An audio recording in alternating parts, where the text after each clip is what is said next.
It's the other people show. They gotta do the mic test, don't you know? It's the other people show. They'll tell you things you wish you didn't know. It's the other people show. When you listen to it, you'll think you've done some blow.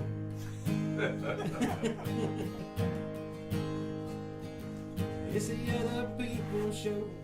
We'll have so much fun, it'll go so fast, it'll never go slow.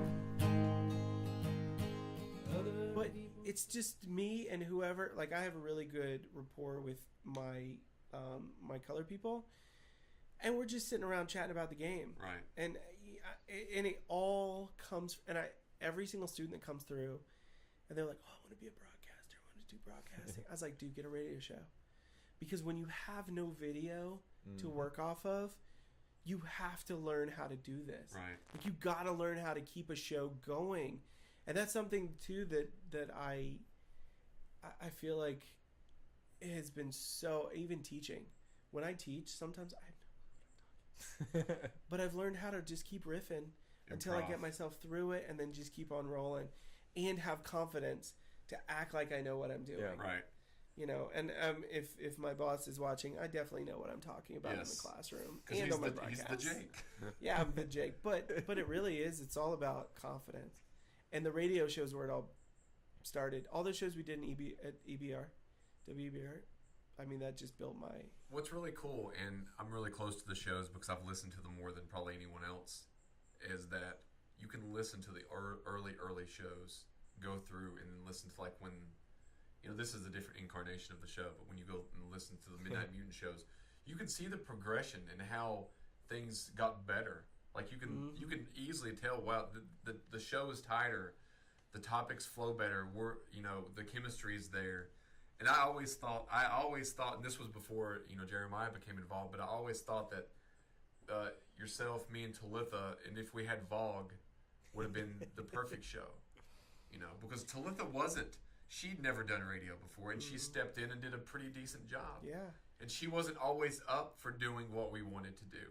And she would call us out, mostly me, because we each had a specific role in the show without it being defined, She was the big sister. Yeah. Level-headed big sister. And I can't believe you said that. I bounced around a lot. I don't know. I remember I played the dad. Yeah. For a little while. I always played like an older character. You had the kids. Yeah. You wanted them to shut up. Yeah. How many was it? 2. But I was always a little pompous at times, and I was always a little too cool for school. I kind of liked that character, but I never felt like I really got into it that much. Yeah. So then whatever.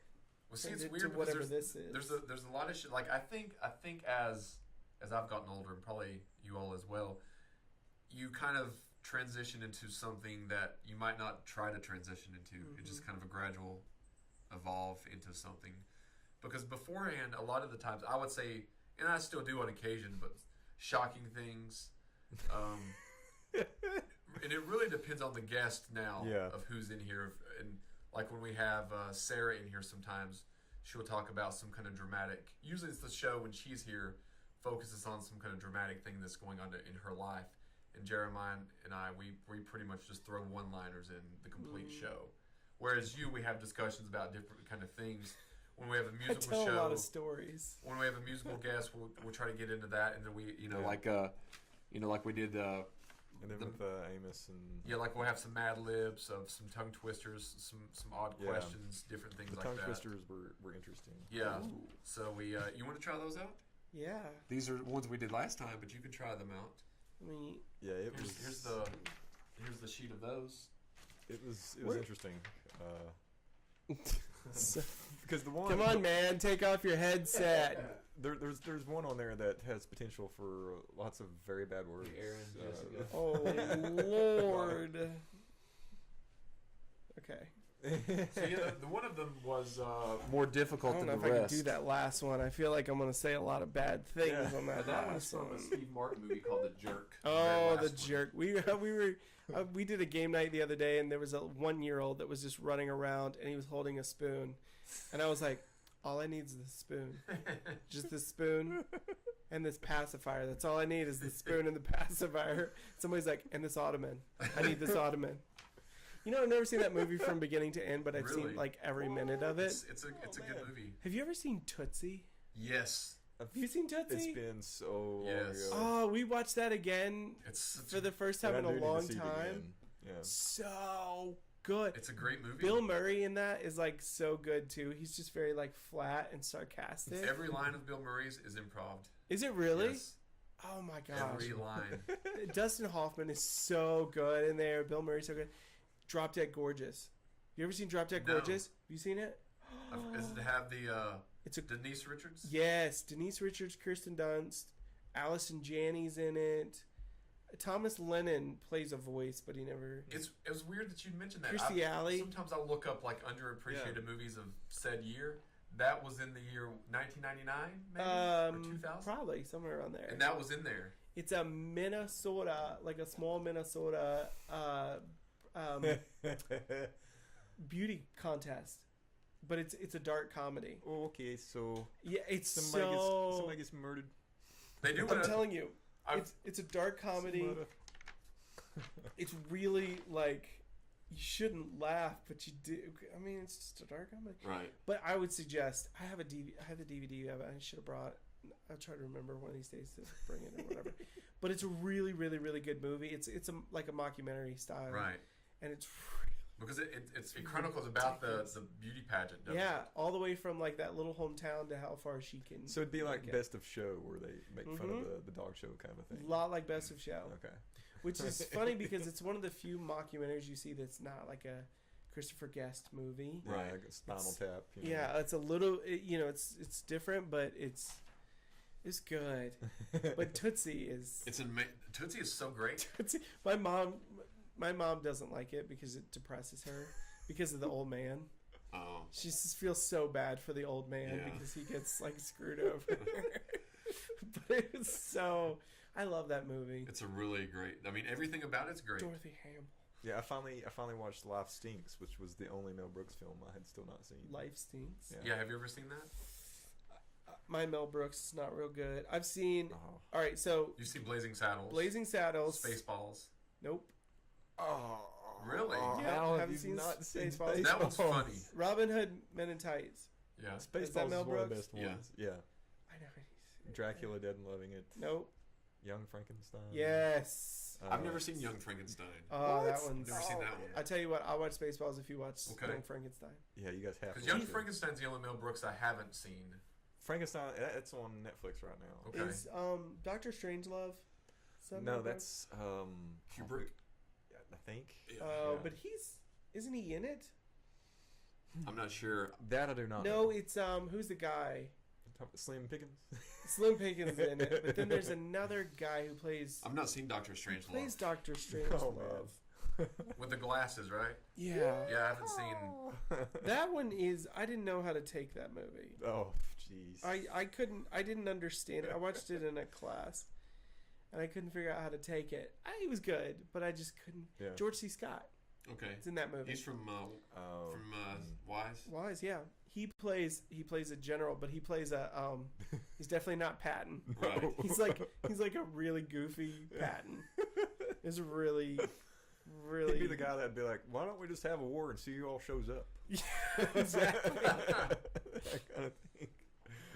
Yeah, even if you like look at the picture, like the main picture of it, it has him. It's odd too.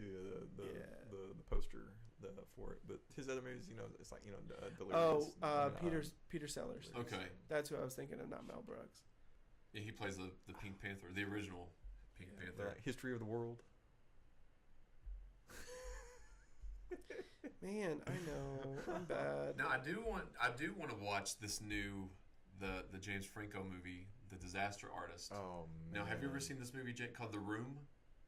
Tommy Wiseau? I've never seen it all the way through. That's not the one with the girl who's being held captive. No. This is supposedly the worst movie. It's like an Ed Wood type movie, I'm guessing.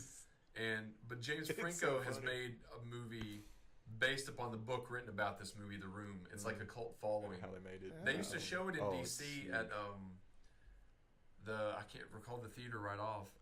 East Street Theater. They would show a midnight show of it almost every Friday. It's so bad. It's great. I mean, it's What's terrible. it called? The Room? The Room. Yeah, you can go on YouTube and there will be the best clips from it. Yeah. And you will laugh your But face off. I tweeted the James Franco trailer to The Room. I tweeted it probably. When was that we watched the trailer? 3 weeks back? A month ago? Probably, yeah. So if you go back through my Twitter feed, you can see where I've retweeted, and it's about a minute. It's a teaser trailer. Oh, so yes, one where he comes up on the roof. Yeah. He's like, I did not hit her. I did not. Yes. Oh, hi, Mark. Yes. And James Franco catches that perfectly. But yeah, you should watch The Jerk all the way through. I rewatched it. I was telling them last show with I slit the sheet I slit, and on the slitted sheet I sit. Gosh. I did a monologue when I was at UVA-Wise, and I did a scene from The Jerk. And during that monologue, that was the hardest thing to learn, so I was like, I'll learn that first. Oh, that's how we got to this. I was like, Yeah. So that was... what was the monologue about? What part was it? It was when him and her, Bernadette Peters is the actress. She's like one of the most ridiculous voices I've ever heard in my entire life. So it's pretty much when it's like a sweet moment in the movie where he's like, they're laying in bed and he's like, yeah, I wanted to tell you something. I've never been able to tell anybody this. And then he tells her this. That's what he says. And so I just learned that because we had to do like a 3 or 4 minute monologue. I slit the sheet I slit, and on the slitted sheet I sit. That's as fast as I'm going to read that. If a dog chews shoes, whose shoes does he choose?